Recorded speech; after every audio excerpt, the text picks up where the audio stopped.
الحمد للہ وکفا وسلام علی عبادہ الذین اصطفیٰ اما بعد۔ آج کی حکم ہے الصلاۃ طہرۃ للقلوب من ادناس الذنوب،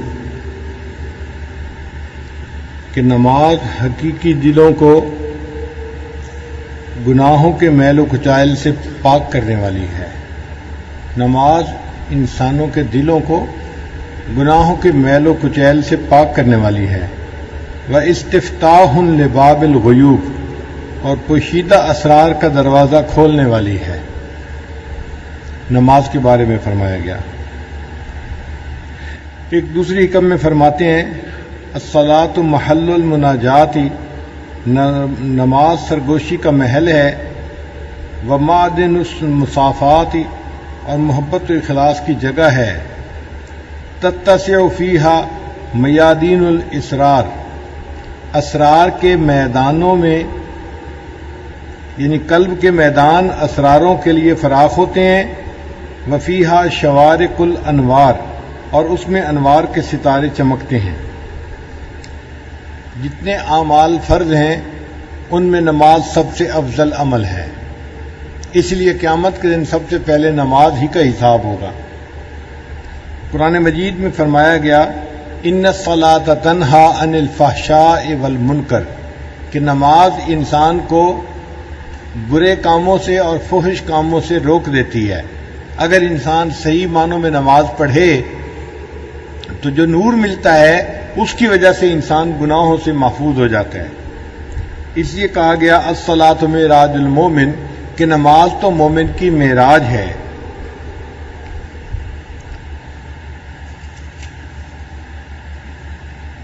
حدیث مبارکہ میں ہے کہ سجدہ کرنے والا اللہ تعالیٰ کے دونوں قدموں پر سجدہ کرتا ہے۔ الساجد یسجد علی قدمی اللہ، سجدہ کرنے والا اپنے محبوب کے دونوں قدموں پہ سر رکھ رہا ہوتا ہے۔ آپ سوچئے نا کہ تصور میں یہ کیسا حال ہوگا کہ محبوب کے قدموں پہ محب اپنا سر رکھے۔ حضرت مولانا محمد یحییٰ رحمۃ اللہ علیہ، جو شیخ الحدیث رحمۃ اللہ کے والد تھے، وہ بہت لمبا سجدہ کیا کرتے تھے۔ ہم نے بھی اپنی زندگی میں بعض لمبا سجدہ کرنے والے حضرات کو دیکھا ہے۔ ہم تو سجدے میں 3 مرتبہ سبحان ربی الاعلیٰ پڑھتے ہیں، وہ ہر سجدے میں 21 بار سجدے میں سبحان ربی الاعلیٰ پڑھا کرتے تھے، ہر سجدے میں۔ اب 21 دفعہ ذرا پڑھ کے دیکھیں نا کتنا لمبا سجدہ ہوتا ہے، اور ہر سجدے میں 21 مرتبہ پڑھنا کتنا مشکل کام نظر آتا ہے۔ ہمارے پاس فرصت بھی ہوتی ہے، وقت بھی ہوتا ہے، کوئی ڈنڈا لے کے سر پہ کھڑا بھی نہیں ہوتا، لیکن محبت کی کمی کی وجہ سے بس ہم 3 مرتبہ ہی سجدے میں پڑھتے ہیں اور سجدہ ختم کر دیتے ہیں۔ اور ہمارے اکابر لمبا سجدہ کیا کرتے تھے۔ تو مولانا یحییٰ رحمۃ اللہ علیہ سے کسی نے پوچھا حضرت آپ اتنا لمبا سجدہ کیوں کرتے ہیں؟ انہوں نے کہا کہ مجھے یوں محسوس ہوتا ہے میں نے اپنے آقا کے قدموں پہ سر رکھ دیا، میرا سر اٹھانے کو دل ہی نہیں چاہتا۔ تو یہ کیفیت ہو نا سجدے میں کہ سر اٹھانے کو دل ہی نہیں چاہتا۔ حدیث مبارکہ میں ہے اللہ تعالیٰ کے نزدیک بندے کی کوئی حالت اس سے زیادہ پسندیدہ نہیں کہ اللہ تعالیٰ اس بندے کو اپنا چہرہ خاک آلود کر کے سجدہ کرتے ہوئے دیکھے۔ اور ایک حدیث پاک میں فرمایا گیا اقرب ما یکون العبد من الرب فی الصلاۃ، نماز میں بندہ اپنے رب کے سب سے زیادہ قریب ہوتا ہے۔ اور ایک حدیث مبارکہ میں ہے کہ جب بندہ نماز کی تکبیر کہتا ہے یعنی نماز شروع کرتا ہے تو اللہ تعالیٰ اپنی ذات سے اس کی طرف متوجہ ہو جاتے ہیں، بس اس بندے سے اللہ تعالیٰ رخ نہیں پھیرتے یہاں تک کہ وہ بندہ اپنا رخ پھیر لے یا کوئی بری بات کہے۔ یعنی جب تک بندہ خود اپنا رخ نہیں پھیر لیتا اللہ تعالیٰ اس کی طرف اپنا رخ کر کے ہی رہتے ہیں۔ اس لیے نماز کے بعد تھوڑی دیر بیٹھنا، ذکر کرنا یا دعا کرنا یہ ہمارے مشائخ کا معمول رہا ہے۔ ایک حدیث مبارکہ میں ہے کہ جب بندہ نماز میں کھڑا ہوتا ہے اس کے لیے جنت کے دروازے کھول دیے جاتے ہیں اور اس کے پروردگار کے درمیان کے پردے اٹھا دیے جاتے ہیں۔ بندے اور اللہ کے درمیان کے پردے ہٹا دیے جاتے ہیں اور بندے کو گویا نماز میں اللہ کا دیدار نصیب ہوتا ہے۔ اچھا، ایک بات کو ذہن میں رکھیے کہ محبوب سے اگر ملاقات ممکن نہ ہو تو لوگ اپنے تصور میں محبوب سے ملاقات کرتے ہیں۔ بہت سارے نوجوان جن کا نکاح ہو جاتا ہے، رخصتی نہیں ہوتی، وہ اپنی سوچ میں سوچتے ہیں کہ میں فلاں دن جو ہے دلہا بنوں گا اور اپنی دلہن سے ملاقات ہوگی تو ایسی دلہن ہوگی، یعنی وہ تصور میں اپنی ملاقات کے بارے میں سوچتے ہیں۔ رب کریم نے بھی فرما دیا، میرے بندو تم دنیا میں رہتے ہوئے مجھے دیکھ نہیں سکتے، یہ دنیا دیدار کا مقام نہیں ہے، دیدار کا مقام جنت ہے۔ ہاں تمہارا دل چاہے گا کہ وہ دیدار کیسا ہوگا، لہذا ہر دن میں 5 مرتبہ تم تصور میں میرا دیدار کیا کرو۔ تو یہ جو 5 نمازیں ہیں، یہ تصور میں بندہ اپنے رب کا دیدار کر رہا ہوتا ہے۔ اس لیے فرمایا ان تعبد اللہ کا انک تراہ، تم اللہ کی عبادت ایسے کرو جیسے کہ تم اسے دیکھتے ہو۔ فإن لم تکن تراہ، اور اگر تمہیں یہ کیفیت حاصل نہ ہو کہ تم اس کو دیکھ سکو تو اس طرح محسوس کرو کہ وہ تمہیں دیکھ رہا ہے۔ محبوب بندے کو دیکھے تو محب کو اس میں بھی لذت ملتی ہے۔ چنانچہ کتابوں میں واقعہ لکھا ہے، ایک آدمی تھا، اس کو کسی جرم کی پاداش میں درے لگے، اور اس کو اتنے درے لگے مگر اس نے زبان سے سی تک نہیں نکالی، خاموشی سے برداشت کر لیے۔ لوگ بڑے حیران کہ اتنی سزا ملی اور اس بندے نے آواز بھی نہیں نکالی۔ تو اس کے کسی دوست نے پوچھا کہ تم نے اتنے آرام سے سزا کیسے برداشت کر لی؟ اس نے کہا کہ میں نے سنا تھا کہ میرا محبوب بھی دیکھنے کے لیے آیا تھا، میں نے اس لیے سزا برداشت کر لی، میں نے اپنی منہ سے آواز نہیں نکالی کہ پتہ نہ چلے کہ سزا ہو رہی ہے۔ تو محبوب دیکھ رہا ہو تو بھی محب کی کیفیت کچھ اور ہوتی ہے۔ تو یا تو محب محبوب کو دیکھے، یہ سب سے اعلیٰ قسم ہے، اس کو مشاہدہ کہتے ہیں، اور دوسرا اس کو مراقبہ کہتے ہیں کہ بندہ یہ محسوس کرے کہ محبوب مجھے دیکھ رہا ہے۔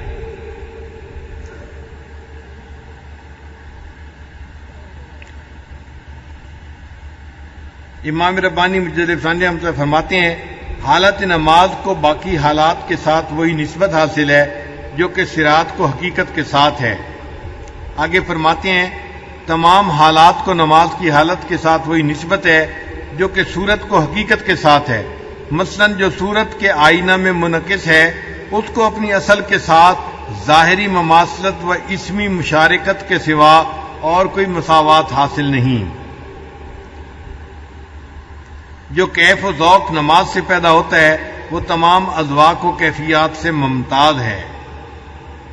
پھر نماز کے اندر جو قرآن پاک پڑھنا ہے وہ نماز کے باہر قرآن پاک پڑھنے سے زیادہ افضل ہے۔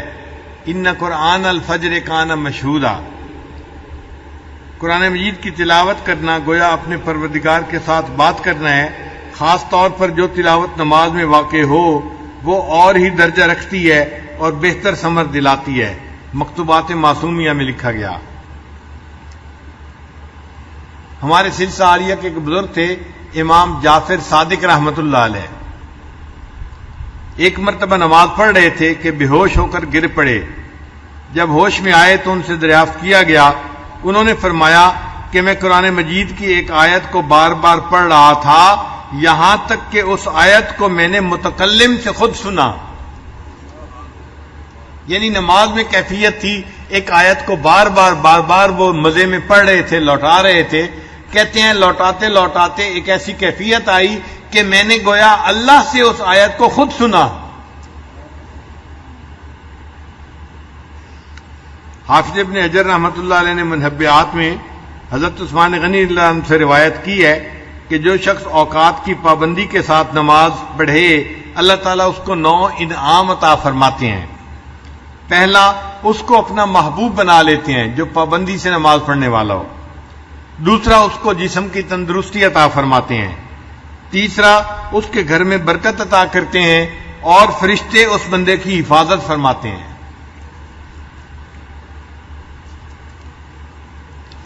اس کے چہرے پر صلحاء کا نور ظاہر کر دیا جاتا ہے، اس بندے کا دل نرم کر دیا جاتا ہے۔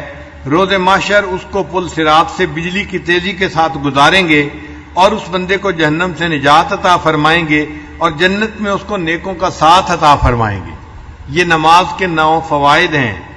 ایک حدیث پاک میں ہے کہ نماز دین کا ستون ہے اور اس میں 10 خوبیاں ہیں۔ چہرے کی رونق ہے نماز، دل کا نور ہے، بدن کی تندرستی کا سبب ہے، قبر کا انس ہے، اللہ تعالیٰ کی رحمت اترنے کا ذریعہ ہے، آسمان کی کنجی ہے، اعمال نامے کے ترازو کا وزن ہے، اللہ تعالیٰ کی رضا کا سبب ہے، دوزخ سے آڑ ہے، اور 10واں جنت کی قیمت ہے۔ جو شخص باقاعدگی کے ساتھ نماز پڑھتا ہے، اس نماز کی برکت سے اللہ تعالیٰ اس بندے کو جنت عطا فرمائیں گے۔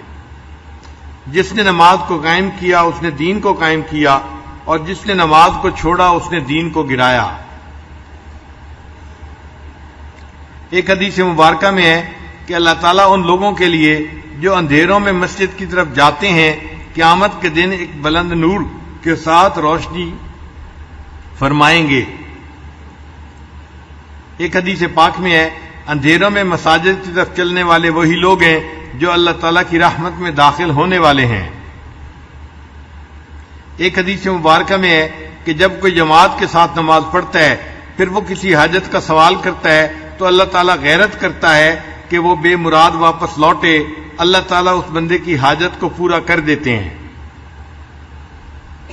ایک حدیث پاک میں ہے کسی شخص کو اپنے گھر میں نماز پڑھنے کا ثواب 1 نماز کے برابر، محلے کی مسجد میں نماز پڑھنے کا ثواب 25 نمازوں کے برابر، جامع مسجد میں نماز پڑھنا 500 نمازوں کے برابر، مسجد اقصی میں نماز پڑھنا 5000 نمازوں کے برابر ہے، اور مسجد حرام جہاں بیت اللہ ہے وہاں نماز پڑھنا 1,00,000 نمازوں کے برابر ہے۔ ایک حدیث پاک میں ہے کہ جس شخص نے 5 نمازوں کو جماعت کے ساتھ ادا کرنے پر محافظت کی وہ پل صراط سے چمکنے والی بجلی کی مانند تیزی کے ساتھ گزر جائے گا۔ اللہ اس کا حشر سابقین کے پہلے گروہ میں فرمائیں گے۔ ہر روز و شب میں ان نمازوں پر محافظت کرنے والے کے لیے ایسے 1000 شہید کی مانند اجر ہوگا جو اللہ کے راستے میں شہید کر دیے جائیں، یعنی نماز باقاعدگی سے پڑھنے والوں کو 1000 شہیدوں کا ثواب عطا کیا جائے گا۔ پھر نماز جو ہے اس کو تعدیل ارکان کے ساتھ پڑھنا۔ تعدیل ارکان کہتے ہیں رکوع سجود کو ٹھہر ٹھہر کے تسلی کے ساتھ ادا کرنا۔ مکتوبات معصومیہ کی عبارت ہے مخبر صادق علیہ الصلوۃ والسلام نے فرمایا ہے کہ چوروں میں سب سے بڑا چور وہ ہے جو نماز میں چوری کرتا ہے۔ صحابہ نے عرض کیا یا رسول اللہ صلی اللہ علیہ وسلم اپنی نماز سے کوئی کس طرح چراتا ہے؟ نبی علیہ السلام نے فرمایا نماز میں چوری یہ ہے کہ نماز کے رکوع سجود کو اچھی طرح ادا نہیں کرتا۔ نیز نبی علیہ السلام نے فرمایا کہ خدائے جل شانہ اس شخص کی نماز کی طرف نگاہ اٹھا کر بھی نہیں دیکھتا جو رکوع اور سجود میں اپنی پیٹھ کو ثابت یعنی سیدھا نہیں رکھتا۔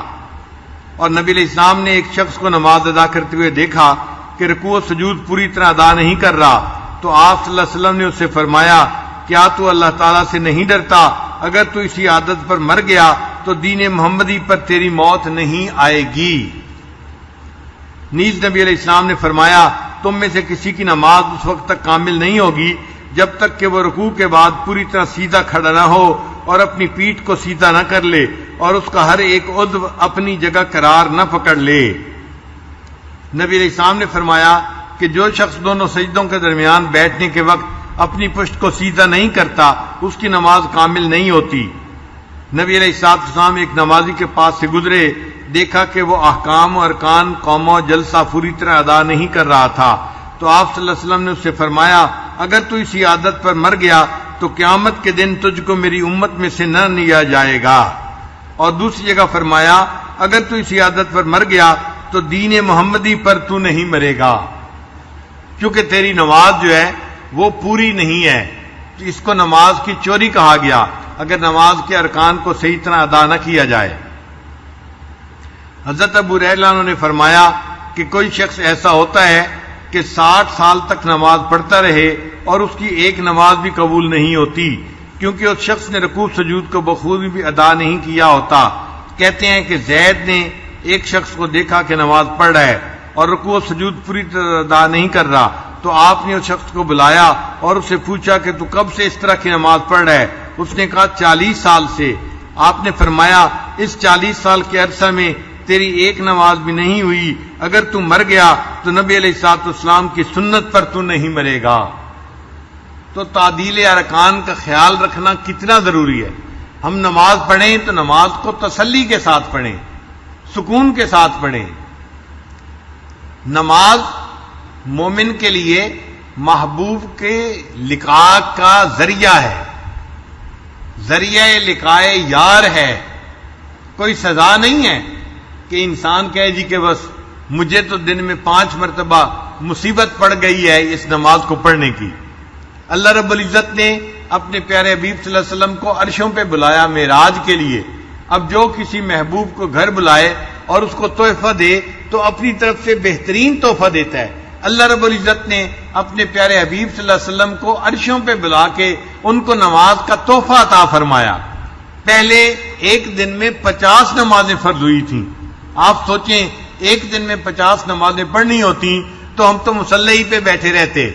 پھر نبی علیہ الصلوۃ والسلام نے اللہ رب العزت سے درخواست کی کہ میری امت کے لیے آسانی کر دی جائے، 45 کر دیں، 40 کر دیں، حتیٰ کہ اللہ تعالیٰ نے آخر پر فرمایا آپ کی امت 5 نمازیں پڑھے گی، ان کے نام اعمال میں 50 نمازیں پڑھنے کا ثواب لکھا جائے گا۔ نماز اچھی طرح ادا کرنے پر نماز نمازی کے لیے اچھی دعا کرتی ہے، ورنہ نمازی کے لیے بد دعا کرتی ہے۔ منقول ہے کہ جب مومن بندہ نماز اچھی طرح ادا کرتا ہے اور اس کے رکوع و سجود بخوبی لاتا ہے تو اس کی نماز بشاشت والی اور نورانی ہوتی ہے۔ فرشتے اس نماز کو آسمان پر لے جاتے ہیں اور وہ نماز اپنے نمازی کے لیے اچھی دعا کرتی ہے اور کہتی ہے حافظک اللہ سبحانہ کما حفظتنی، اللہ تعالیٰ تمہاری حفاظت کرے جیسے تم نے میری حفاظت کی۔ اور اگر نماز کو اچھی طرح ادا نہیں کرتا تو وہ نماز ظلمت والی رہتی ہے، فرشتوں کو اس نماز سے کراہت آتی ہے اور اس نماز کو آسمان پر نہیں لے جاتے، اور وہ نماز اس نمازی کے لیے بد دعا کرتی ہے اور کہتی ہے ضیعک اللہ تعالی کما ضیعتنی، اللہ تعالیٰ تمہیں اسی طرح ضائع کرے جس طرح تم نے مجھے ضائع کر دیا۔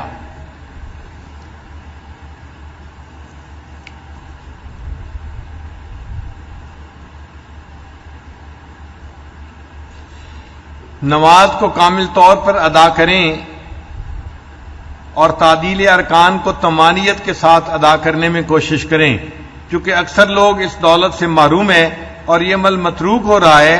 اس عمل کا زندہ کرنا بھی دین کی اہم ضروریات میں سے ہے۔ سرور عالم صلی اللہ علیہ وسلم نے فرمایا جو شخص میری کسی مردہ سنت کو زندہ کرتا ہے اس کو 100 شہیدوں کا ثواب ملتا ہے۔ تو خواجہ معصوم رحمۃ اللہ فرماتے ہیں کہ آج کے دور میں تسلی کے ساتھ نماز پڑھنا گویا نبی علیہ السلام کی سنت کو زندہ کرنا ہے، اس پر 100 شہیدوں کا ثواب بندے کو ملتا ہے۔ پھر جب ہم جماعت کے ساتھ نماز پڑھیں تو ہمیں چاہیے کہ اپنی صفیں کو سیدھا کریں اور یہ بھی سمجھ لیں کہ جماعت کے ساتھ نماز ادا کرنے کے وقت صفوں کو سیدھا اور برابر کرنا چاہیے تاکہ نمازیوں میں سے کوئی شخص آگے پیچھے کھڑا نہ ہو۔ کوشش کرنی چاہیے کہ سب نمازی ایک دوسرے کے برابر کھڑے ہوں۔ نبی علیہ السلام پہلے صفوں کو درست فرمایا کرتے تھے، پھر تکبیر تحریمہ کہتے۔ نبی علیہ السلام نے فرمایا کہ صفوں کو برابر کرنا بھی اقامت صلاۃ میں سے ہے۔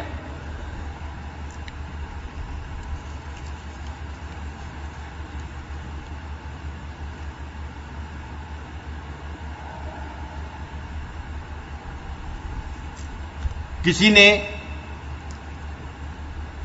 سوال پوچھا کہ سالک نماز کے دوران کس چیز کی طرف متوجہ ہو، یعنی اللہ کی ذات کی طرف جو حقیقی مسجود ہے، یا قرآن مجید کی طرف جو مدار نماز ہے، یا کعبہ کی طرف جو مسجود الہ ہے، یا خشوع و خضوع اور تعدیل ارکان کی طرف کہ جن کا اس کو حکم دیا گیا ہے۔ کسی نے حضرت خواجہ معصوم رحمۃ اللہ علیہ سے یہ سوال پوچھا۔ فرماتے ہیں نمازی کے لیے جو کچھ ضروری ہے اور جن امور کا اس کو حکم دیا گیا ہے وہ نماز کے ارکان و قوما، جلسہ اور طمانینت و خشوع و خضوع کی طرف متوجہ ہونا ہے۔ قد افلح المؤمنون الذین هم فی صلاتهم خاشعون، اور نماز میں خشوع مثلا قیام میں سجدہ کی جگہ پر نگاہ لگا دینا وغیرہ، اور نیز قرآن مجید کی قرات کی طرف متوجہ ہونا، اور اگر وہ اہل حقیقت میں سے ہے تو اس کے معنی و اسرار میں غور کرنا ہے، ورنہ اس قدر سمجھے کہ یہ حق جل و علا کا کلام ہے، اور ذات بات کی طرف متوجہ ہونا نماز کے مامورات میں سے نہیں ہے۔ اس کے باوجود ہم کہتے ہیں کہ ان امور کی طرف متوجہ ہونا عین ذات مسجود کی طرف متوجہ ہونا ہے، کیونکہ ذات بات اسماء و صفات کا لحاظ کیے بغیر، جیسا کہ آپ نے لکھا ہے، توجہ مراقبہ اور تصور سے بالاتر ہے۔ زیادہ عارف رہا وہ عارف جو کہ ذات بات سے واصل ہے اور وصل عریانی کے ساتھ ممتاز ہے، اس کا معاملہ جدا ہے۔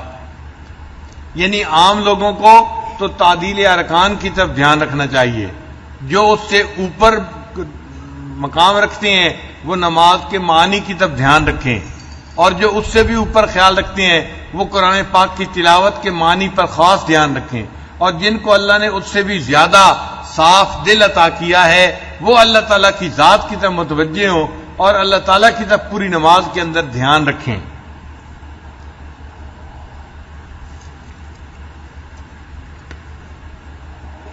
نماز ایک حقیقت بھی رکھتی ہے جو تمام مشاہدات و تجلیات سے بالاتر ہے۔ جس قدر نماز کی ظاہری صورت کی تکمیل میں کوشش کی جائے گی، اس حقیقت کے ساتھ اسی قدر مناسبت پیدا ہو جائے گی۔ یعنی جو نماز کو ظاہری طور پر اچھی طرح ادا کرے گا، اللہ اس کو نماز کی حقیقت بھی جلدی عطا فرما دیں گے۔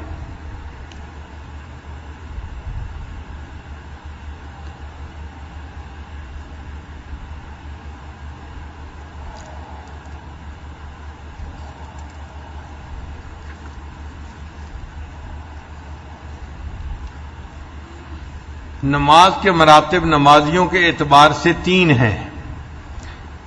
ایک ہے عوام الناس کی نماز، دوسری ہے خواص کی نماز۔ خواص کی نماز یہ ہے کہ ظاہری تعدیل ارکان کے ساتھ ساتھ باطنی توجہ بھی ارکان نماز کی طرف ہو، اور ایک ہے ان سے بھی زیادہ خاص لوگوں کی نماز، یہ محویت اور استغراق کی نماز ہے اور اہل عشق کا حصہ ہے۔ نماز کو سیور اربع کے ساتھ مناسبت حاصل ہے۔ سیور اربع آپ نے سنی ہوگی، سیر اللہ، سیر فی اللہ، سیر ان اللہ اور سیر فی الاشیاء، یہ 4 سیریں ہیں جن کو سیور اربع کہتے ہیں۔ تو نماز کی مثال بھی سیور اربع کی مانند ہے۔ اذان سن کر مسجد کی طرف جانا یہ سیر اللہ کی مانند ہے۔ اذان سن کے مسجد کی طرف جانا یہ سیر اللہ کی مانند ہے۔ قیام، رکوع اور سجود کرنا یہ سیر فی اللہ کی مانند ہے، اور اتحیات میں بیٹھنا سیر ان اللہ کی مانند ہے، اور سلام پھیر کر نماز سے خارج ہونا یہ سیر فی الاشیاء کی مانند ہے۔ تو نماز کی سیور اربع کے ساتھ گویا مناسبت آ گئی۔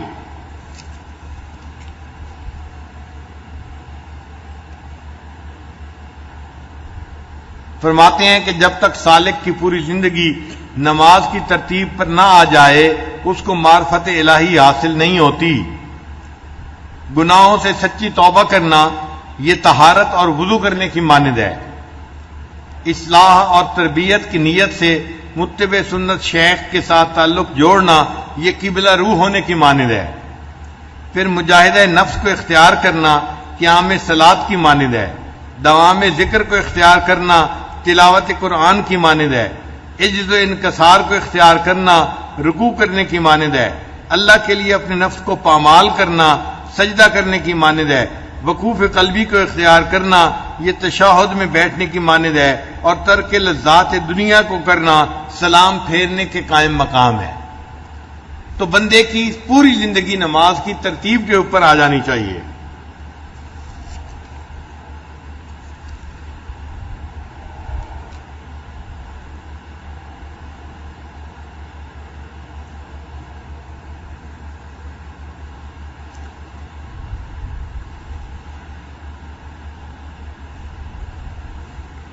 تو دن میں 5 مرتبہ مومن کو اللہ تعالیٰ کے دیدار کا تصور باندھنے کا حکم ہوا، اور جب یہ مومن فوت ہو جائے گا اور قیامت کے دن اللہ کے سامنے پیش ہوگا تو اللہ رب العزت اس بندے کو اپنی تجلی کی ابتدا فرمائیں گے. اچھا، تجلی کی ابتدا کیسے؟ کہ پہلی مرتبہ جب یہ محبوب کے سامنے ہوگا تو ادب کی وجہ سے، روب کی وجہ سے اللہ تعالیٰ کے چہرے کا دیدار کرنا اس کے لیے مشکل ہو جائے گا. لہذا قیامت کے دن اللہ تعالیٰ چہرے کا دیدار نہیں کروائیں گے. کیا کریں گے؟ یوم یکشف عن ساق، حدیث قرآن مجید کی آیت ہے، اللہ تعالیٰ اپنی پنڈلی کی تجلی فرمائیں گے اور اس کی تجلی پر ساری مخلوق اللہ کے سامنے سجدے میں گر جائے گی سوائے کافروں کے یا فاسقوں کے. اچھا، محبوب کے قدموں پہ تو پہلے ہی نظر ہوتی ہے سالک کی، محب کی. اگر پنڈلی کھول دی جائے تو نظر تھوڑی اور اوپر ہونا آسان کام ہے، اس لیے اللہ تعالیٰ نے پنڈلی کی تجلی فرمائی. اور جب پنڈلی کی تجلی ہو گئی تو اب گویا جھجک اتر گئی. اب یہ مومن جنت میں جائے گا، اللہ تعالیٰ اس کو چہرے کا دیدار عطا فرمائیں گے. اور چہرے کا دیدار یہ سب سے بڑی نعمت ہے جو مومن کو عطا ہو جائے گی. اس میں بھی ایک بہت ہی خوبصورت بات یہ ہے کہ اللہ تعالیٰ کا جو دیدار ہوگا وہ بندے کو اپنی معرفت کے حساب سے ہوگا. مثال کے طور پہ ایک بندے کی نظر بہت کمزور ہے، اس کے سامنے خوبصورت پھول آپ پیش کریں تو اس کو پھول پوری طرح نظر بھی نہیں آتا، بس موٹا موٹا پتہ چلتا ہے کہ ہاں کوئی پھول نما چیز میرے سامنے ہے. وہ اس کے رنگ سے، اس کی نزاکت سے پوری طرح واقف نہیں ہو سکتا کہ اس کی بینائی بہت کمزور ہے، اس کو موتیا بند محسوس ہو رہا ہے. اگر اس کی بینائی اور تیز ہے تو اس کو کم از کم پھول کا رنگ محسوس ہوگا. اگر اور تیز ہے تو رنگ کے اندر جو کمی بیشی ہے، شیڈ ہے، اس کا بھی اس کو پتہ چلے گا. اور اگر اس کی نظر 6x6 ہے، اب اس کو صرف پھول کے رنگ کی ہی پتہ نہیں چلے گا، اس کی نزاکت کا بھی مزہ آئے گا. تو جتنی بینائی تیز ہوتی جائے گی پھول کو دیکھنے کا مزہ اتنا ہی بڑھتا چلا جائے گا. اسی طرح مومن کی معرفت کا معاملہ ہے. جس کو دنیا میں معرفت حاصل نہیں ہوگی، اگر جنت چلا بھی گیا اس کو اللہ تعالیٰ کے دیدار کا وہ پورا مزہ حاصل نہیں ہوگا جو ہونا چاہیے تھا. جس کی معرفت اور زیادہ ہوئی اس کو اس سے زیادہ مزہ آئے گا. اور جن لوگوں نے اللہ کی پوری معرفت کو حاصل کیا ان کو جنت میں اللہ تعالیٰ کے حسن حقیقی کو دیکھنے کا پورا مزہ نصیب ہوگا. امام ربانی مجدد ثانی رحمۃ اللہ نے ایک عجیب بات لکھی ہے. وہ فرماتے ہیں کہ دنیا میں انسان جیسی نماز پڑھتا ہے اس کو جنت میں ویسا ہی دیدار ہوگا. اگر دنیا میں اس کو دنیا کے خیال نماز کے اندر آتے رہتے ہیں تو یہ تمام خیالات اللہ تعالیٰ کے چہرے کے اوپر قیامت کے دن ایک پردے کی مانند بن جائیں گے. یعنی اس کو اللہ کا دیدار تو نصیب ہوگا مگر بندے اور اللہ کے درمیان ایک پردہ آ جائے گا، اس کو پردے کے اندر سے چہرہ نظر آئے گا. اور جو بندہ بغیر وساوس کے نماز پڑھے گا اس کو اپنے محبوب کا دیدار بغیر پردے کے نظر آئے گا.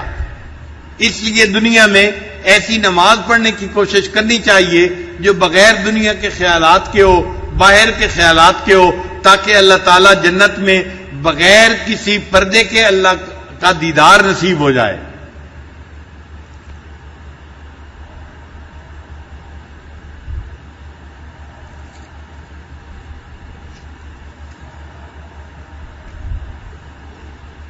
امام ربانی مجدد ثانی رحمۃ اللہ علیہ اپنے مکتوبات میں ایک عجیب بات فرماتے ہیں. وہ فرماتے ہیں کہ صوفیاء میں سے کچھ لوگ ایسے ہیں جو سماع اور وجد اور تواجد کی طرف زیادہ توجہ کرتے ہیں. ہمارے سلسلے میں تو سماع نہیں ہے نا، تو ہم تو صرف ذکر مراقبہ ہی کرتے ہیں. لیکن بعض سلاسل میں آپ دیکھیں گے کہ ہر وقت ہی یا نعت سنتے ہیں یا لوگ قوالی سنتے ہیں اور وہ اس کو بڑا ہی اہم سمجھتے ہیں اور ان کی محفلوں میں یہی چلتا رہتا ہے.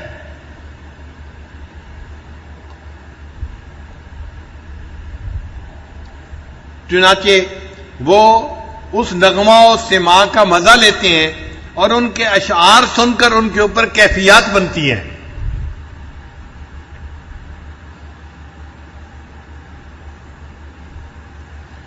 اب ذرا توجہ سے بات سنیے.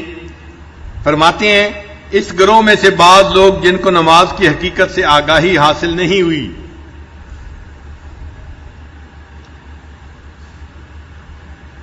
یعنی جو نماز کی صحیح کیفیت سے آگاہ نہیں ہوئے، اور اس کے مخصوص کمالات پر اطلاع نہیں بخشی گئی۔ انہوں نے اپنے امراض کا علاج دوسرے امور میں تلاش کیا اور اپنی مرادوں کا حاصل دوسری چیزوں پر وابستہ جانا، بلکہ اس میں سے ایک گروہ نے نماز کو بے فائدہ سمجھ کر وصول اللہ کی بنیاد نماز کے علاوہ اور عبادات پر رکھی اور روزہ کو نماز سے افضل جانا۔ بعض ایسے بھی لوگ گزرے ہیں جن کو جو ہے وہ بدعات کرنے والے تھے، انہوں نے روزہ کو نماز پر فضیلت دی اور کہا کہ روزے میں کیفیات زیادہ بہتر ہوتی ہیں بنسبت نماز کے، اس لیے کہ ان کو نماز کی حقیقت کا پتہ نہیں تھا۔ اس قسم کی باتیں اہل سکر کے احوال میں سے ہیں، اور ایسی باتیں حقیقت نماز سے بے خبری کی وجہ سے ہیں، بلکہ طائفہ یعنی اس صوفیہ کی ایک کثیر تعداد نے اپنے اضطراب اور بے قراری کی تسکین کو سماع اور نغمہ اور وجد و تواجد میں تلاش کیا اور اپنے مطلوب کو نغمہ کے پردوں میں مطالعہ کیا اور رقص کو اپنا مسلک بنا لیا، حالانکہ انہوں نے سنا ہوگا ما جعل اللہ فی الحرام شفاءً، اللہ تعالیٰ نے حرام چیز میں شفا نہیں رکھی۔ اگر نماز کے کچھ حقیقت بھی ان پر منکشف ہو جاتی تو ہرگز نماز سماع اور نغمہ کا دم نہ بھرتے اور وجد و تواجد کو یاد نہ کرتے۔ یعنی یہ جو سماع کے پیچھے بھاگتے پھرتے ہیں، یہ اس لیے ہے کہ یہ لوگ نماز کی حقیقت سے واقف نہیں ہیں۔ اور ایک جگہ پر امام ربانی مجدد ثانی رحمۃ اللہ فرماتے ہیں، اگر نماز نہ ہوتی تو محبوب حقیقی کے چہرے سے پردہ کون اٹھاتا اور حسن حقیقی سے آگاہ کون ہو سکتا؟ یہ تو نماز ہی ایک عمل ہے کہ جس کے ذریعے انسان اس دنیا میں اللہ رب العزت کے حسن حقیقی کا تصور کرتا ہے اور قیامت کے دن اس کے حسن کو دیکھنے کا حقدار بن جاتا ہے۔ اگر نماز نہ ہوتی ہم اس حسن کو دیکھنے کے حقدار کیسے بن سکتے تھے؟ تو نماز کی بڑی اہمیت ہے اور فضیلت ہے، ہمیں چاہیے بنا سنوار کے نماز پڑھنے کی کوشش کریں۔ چنانچہ نبی علیہ الصلوۃ والسلام نے صحابہ کو نماز پڑھ کے دکھائی اور فرمایا صلو کما رأیتمونی اصلی، جس طرح تم مجھے نماز پڑھتے ہوئے دیکھتے ہو تم بھی بالکل اسی طرح نماز پڑھنے کی کوشش کرو۔ نماز میں شروع میں دل نہیں لگتا، مگر جب انسان کوشش کرتا ہے تو بالآخر اللہ تعالیٰ اس کو نماز کے اندر جاذبیت عطا فرما دیتے ہیں، اور جس کو نماز کی جاذبیت نصیب ہو گئی یہ بڑی نعمت ہے جو اللہ نے اس بندے کو اس دنیا میں عطا فرما دی۔ دعا ہے کہ اللہ تعالیٰ ہمیں بھی نماز کی حقیقت سے آگاہی نصیب فرمائے اور ایسی نماز عطا فرمائے جیسی اللہ تعالیٰ اپنے بندے سے دنیا میں چاہتے ہیں، وہ نماز جو جنت میں ہمیں اللہ تعالیٰ کا صحیح دیدار عطا کرنے کا ذریعہ بن جائے۔ رب العالمین والعاقبۃ للمتقین والصلاة والسلام علی رسولہ محمد وآلہ واصحابہ اجمعین۔ اللہم ربنا آتنا فی الدنیا حسنۃ وفی الآخرۃ حسنۃ وقنا عذاب النار۔